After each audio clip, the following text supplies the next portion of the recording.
right, guys, we're going to start. I'm Norma, and this is Joy, and we're going to work on, good girl, we're going to work on starting to teach your dog how to retrieve.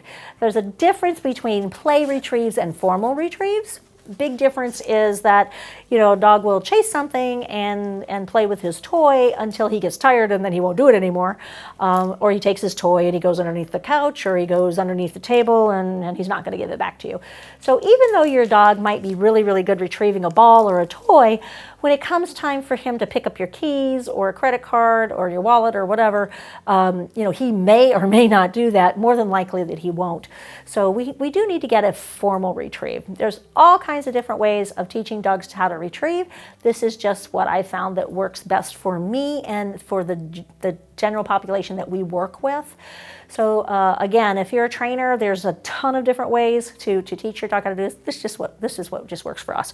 So the first thing that we do is we want to make sure that if we're using some kind of scent that's their positive scent, we want to make sure that even when we're teaching the touch, that this has a nice smell to it. And not a negative smell, because we are teaching them, oh, good girl. She's like, ooh, lemons. So again, just a very, very tiny, this is literally a drop. Not even. Okay, so itty bitty tiny thing. And I would not do that. I would take a Q-tip and I would rub it on here. Try to put it someplace that the dog is not going to be licking, because lemon can be a little puckery, so I would maybe do the end or up a little bit higher.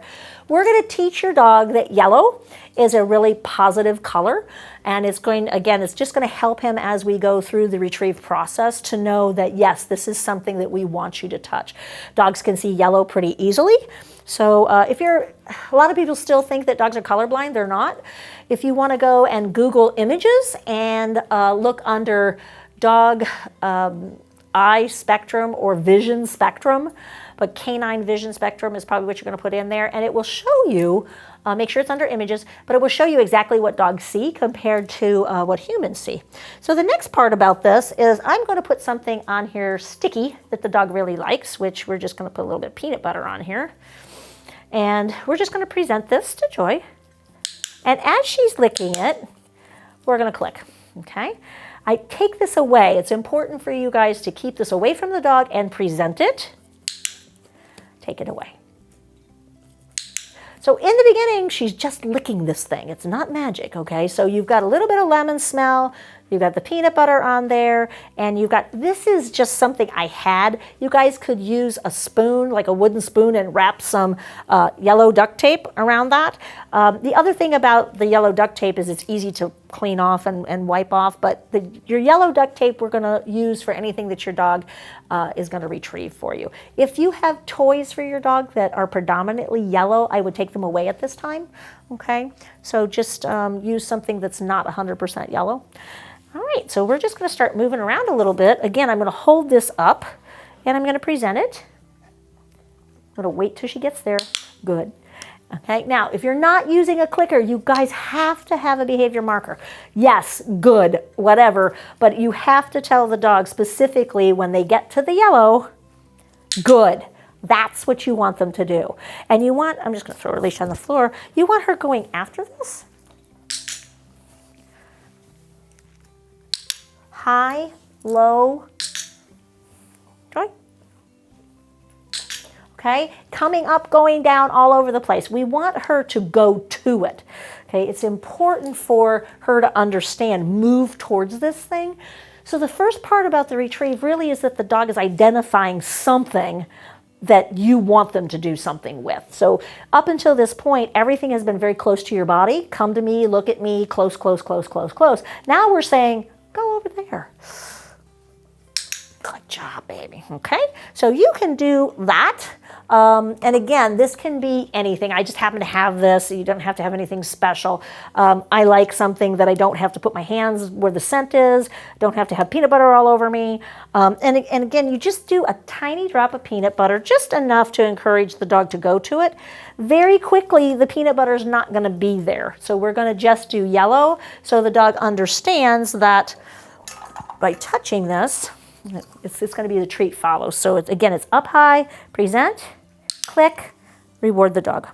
Okay, so again, no peanut butter after they get going. Now, sometimes what will happen is your dog will get stuck and they'll do a lick a couple of times and then they won't go back to it.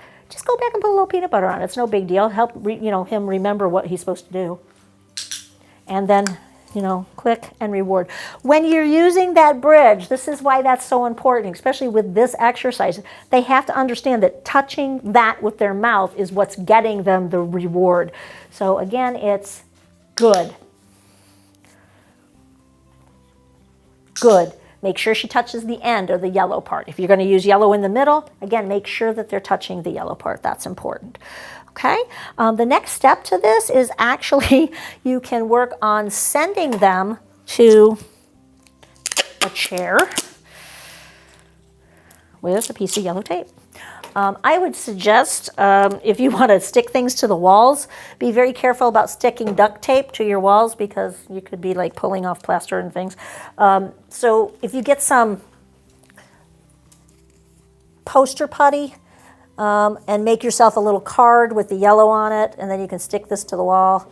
So again, this is all about go to the yellow thing. Now I'm not going to let her go over there. I'm just again, and it's going to be go, go, good, good, yes. And then bringing her away and feeding her, good. I'm going to get some more. I want her very, very attracted to yellow stuff. So when I point at it, I want her to go over there. Ready? Go. Just walk right up to it. Yes, yes, good girl. And then she comes back, she gets a treat. There's still a little bit of peanut butter there. Ready? Go, go. Good, good. And then bring her away. Nice girl. And then after you've done that, you want to get rid of the tape, guys. So you can move it to somewhere else or something else. This can be, I'm going to put a little disc down. It's the top of the peanut butter jar, but you could do something along this line. Don't let them have it until you send them. She's like, but. It's peanut butter. Ready? Go. Good. Good girl. Come.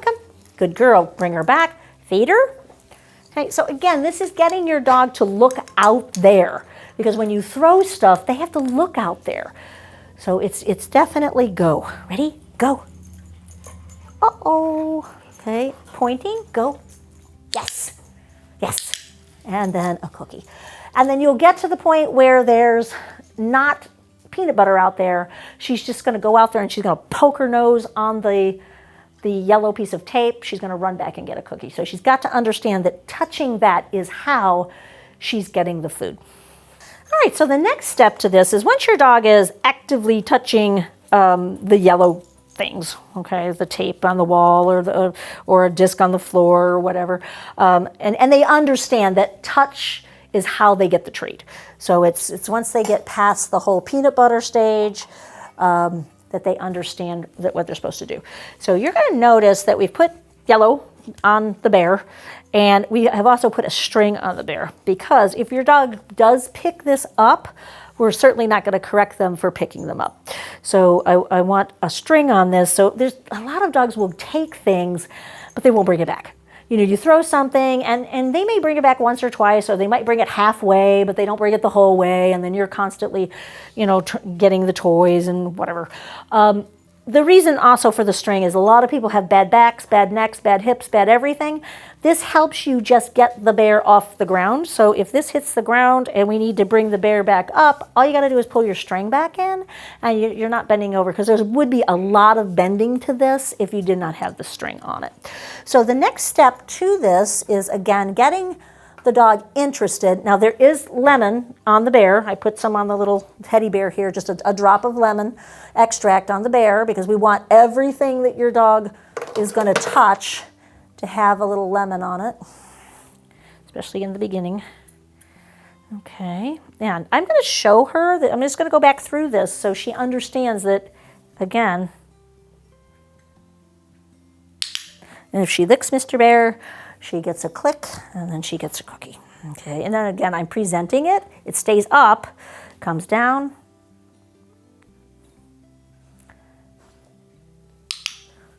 When she gets to the yellow, she gets a click and a cookie.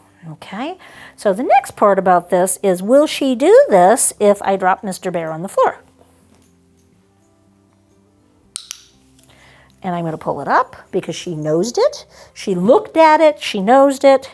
The whole thing with this is she's got to look at it. Okay, that's one of the harder parts about retrieving is she's like, dang it. And again, if she starts to just grab this, yay us. Okay, what a good girl. And I can get it out there a little bit.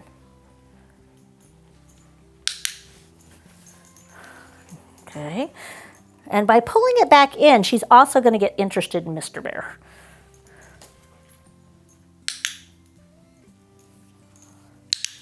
I could do it a couple of times because she stayed interested. Okay, so it's more important right now that she just acknowledges this than her actually picking this up. Okay, so that would be literally your first lessons. Okay, on getting your dog interested in the yellow, going out, being interested in something that you threw on the floor rather than staying and looking at you and looking at your treats. So here's where people get all messed up. They're kind of like saying, oh, my dog does so much better when there's not food available. They will go, but that's playing.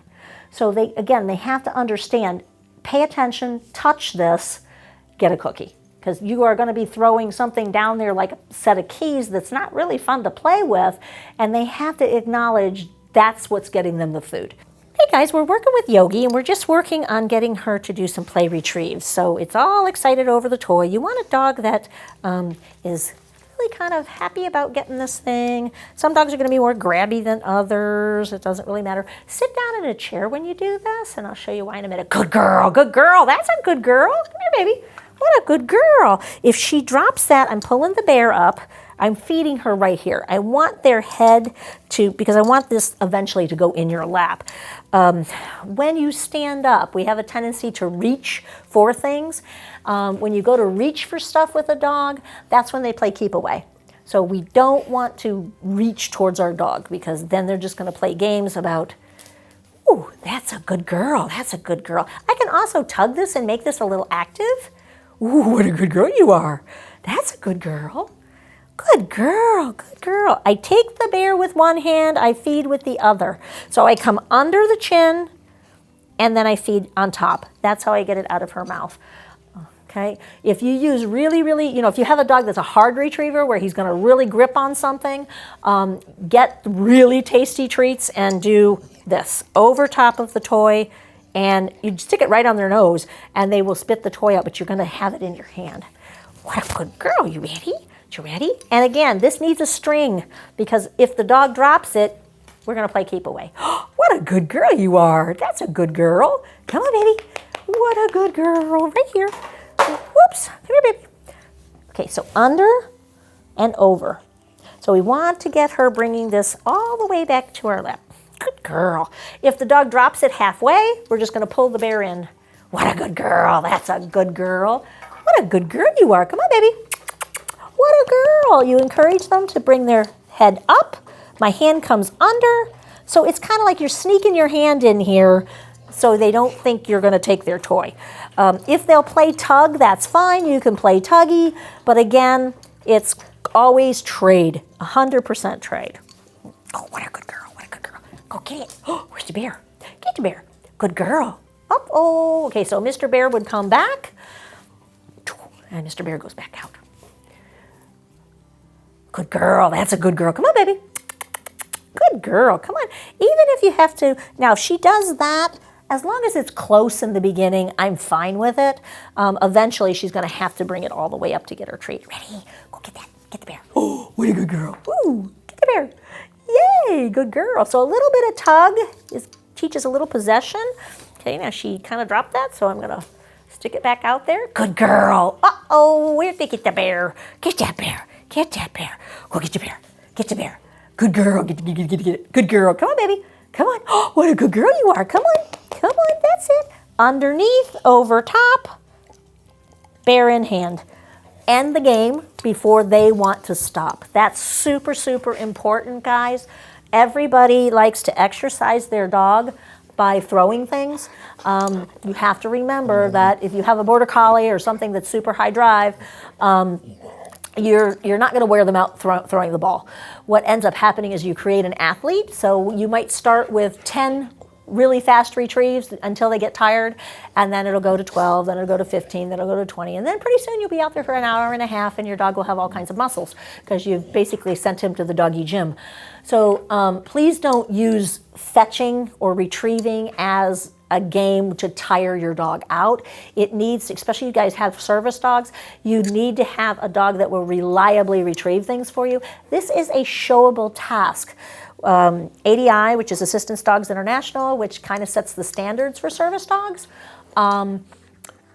is they want a showable task. So it's something that your dog can do that the average pet does not do.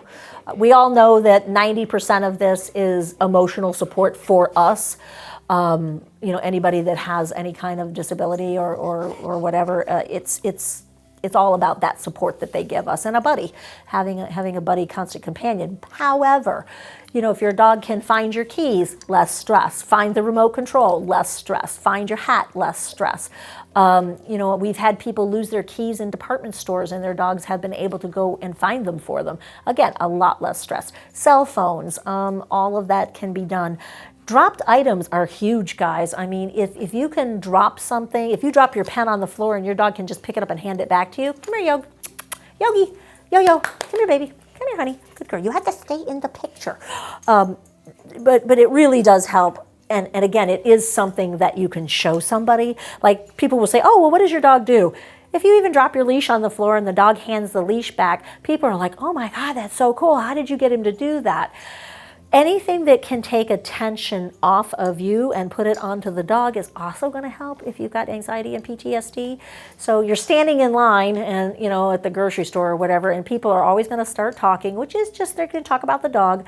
And you can tell, again, well, what does he do? Well, you can say, hey, I drop the leash on the floor, or I can drop my wallet on the floor and he'll pick it up and hand it back. Again, that's really something super cool that their dog probably can't do. And it's just something to talk about while you're standing in line, because you're kind of trapped there anyway. But it really does help. And again, it is something that is a good usable task for you and your dog. It's when you get into your find it's, your dog is not only going to find it, but he's going to start to retrieve. People have dogs that will grab things that they're not supposed to have. So they'll grab shoes or socks or whatever. Especially if you have kids in the house, this is a huge problem because kids make a big game out of this. It's, Mom, Daddy's got my sock, and they start to chase the dog, and the dog starts running away, and they start reaching towards it and maybe grabbing it out of the dog's mouth. And then you have a dog that every time he gets something in his mouth is going to play catch me if you can. Very, very aggravating to have a dog that does that, but it is something that has been taught to him, unfortunately. And you also don't want to, there's a lot of material out there, whether it's books or on the internet, that say always trade your dog for something. That's how we teach our dogs to retrieve. So if your dog is running around with your glasses in his mouth because he took them off of the nightstand, and you call your dog and give him a treat for that, he's going to go try to find more glasses. If the dog's running around with your underwear on his head and you've got guests at your house and you trade that dog, then he's going to go find as much laundry as he possibly can because he's going to get a reward. So what you have to do is, if the dog has something that he's not supposed to have, is you've got to really stay as calm as you can. And that's not easy. But if you stay calm and you're not angry, you can literally walk up to a dog, take something away from them. I'm going to use this because we haven't played with the rabbit. So let's say this is a favorite pillow. It's not a bunny, it's a pillow. And she's got this in her mouth. And I don't want her to have it. I need to very, very quietly walk up to her, reach down. If I need to take a hold of her collar, I take a hold of her collar. I take this away from her and I put it up. Then I get something, okay. I usually say like mine, okay. And then I'll ask her to do a sit or something else. I put a behavior in there that I can reward her for. I don't like trading their toys because it's the same thing as a treat. So, you know, again, a lot of the stuff on the internet will say, take away what they're not supposed to have and give them their bone. Again, you've just taught them that if they go get something they're not supposed to chew on, you'll play with them and you'll give them their favorite toy. So be careful about doing that whole trade thing. If you have to, come here, baby. It's a little hard to show because she's not grabbing anything. If you have to, guys, walk up, take a hold of the collar, get the dog to sit. Got something in his mouth that he's not supposed to have. Put enough pressure upward on the collar and hold it until the dog swallows. When the dog swallows, you can take whatever he has out of his mouth.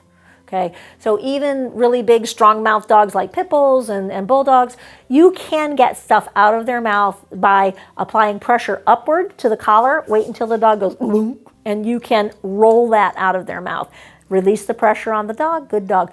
Don't make a huge deal out of it. It's just no.